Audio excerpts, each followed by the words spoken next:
everyone, welcome or welcome back. If you're new here, my name's Nina, and today I wanted to quickly talk about something that I think we can all relate to, which is the desire to improve our life in some way. I think no matter how different we are, that is a common thread between us, or at least between most of us.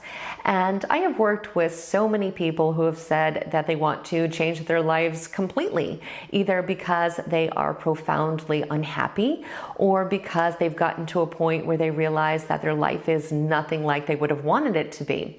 And unfortunately, so many of these same people have a mental block where they don't really believe that change is possible. And this is usually because in the past, they've tried to make changes and nothing really seems to stick. They always seem to go back to their old habits and behaviors. And I really don't think they're alone. In fact, I think most of us have had the experience of failing at something over and over again. And when that happens enough times, we start to feel hopeless. And most of the time we will end up giving up. We stop trying completely because we don't think it's ever going to happen. But here's the thing. Change is absolutely 100% possible, no matter how many times we think that we have failed. Most of the time, we are just missing a very essential puzzle piece, which is that in order to effectively change our life and have lasting results, we have to actually change our identity. And I know it sounds completely intimidating and daunting when we say it like this, but it really isn't. We have to understand that our current identity and all the decisions that we've made from it are what is creating the experiences that we are having right now. It's what's creating our life.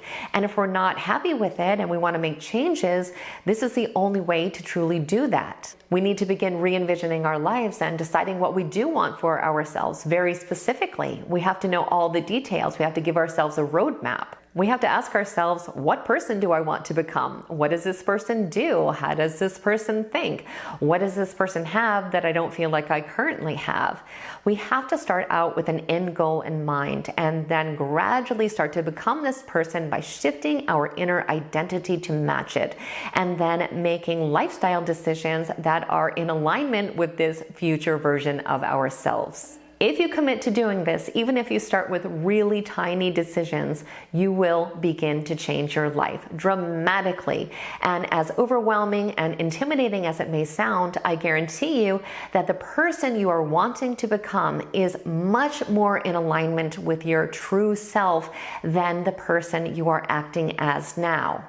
This is because so many of us simply get sucked into becoming a person who is just reacting to past experiences and then unconsciously making decisions that are based off of those experiences, a lot of which, of course, are negative.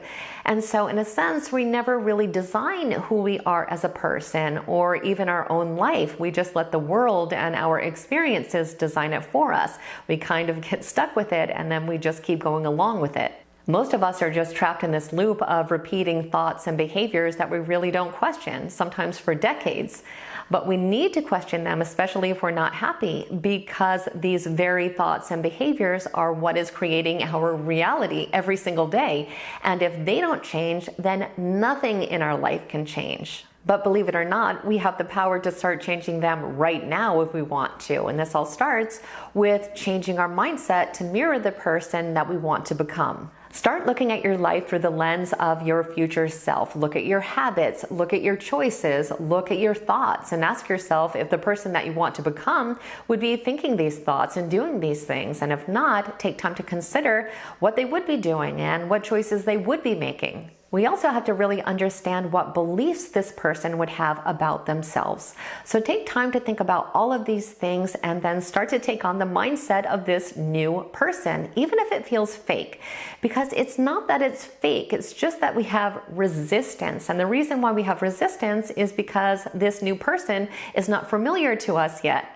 All of this is just completely out of our comfort zone, so our brain is going to continuously try to tell us that it feels wrong because it wants to stay on autopilot. It doesn't want to have to rethink all of these old thoughts and patterns. It wants to just keep on doing what it has always done before because it's easier, and also because it thinks that's just who we are. But we have to remember that thinking this old way and doing things in that same old way has not gotten us where we want to go. It's gotten us here, which we are not happy with. And we also have to remember that no changes are going to stick until we do change our identity. If we continue to think of ourselves as our old self, none of these changes are ever going to feel right. We have to try to force ourselves every single time. It never feels natural. We never really want to do it. We have so much resistance that it makes us want to just run back to our old behaviors.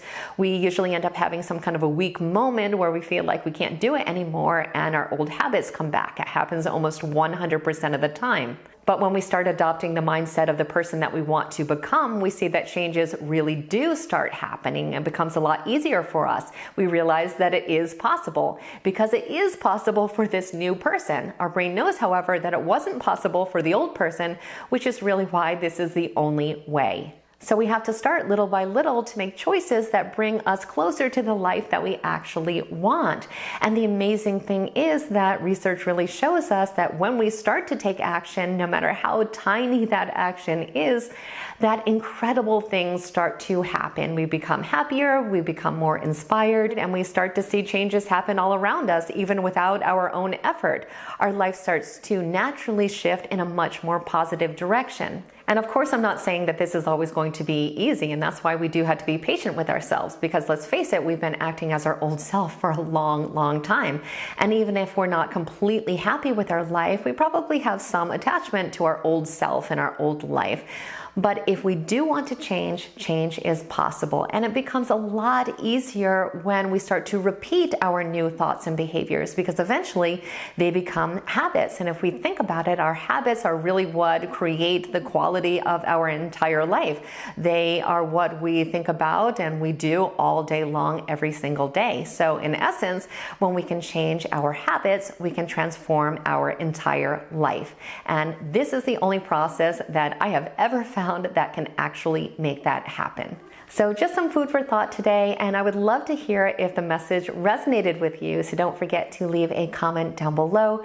As always, I truly hope you found today's video to be helpful and insightful. If you did, please like it, share it, and definitely become a subscriber if you aren't one already. I would love it if you stayed connected.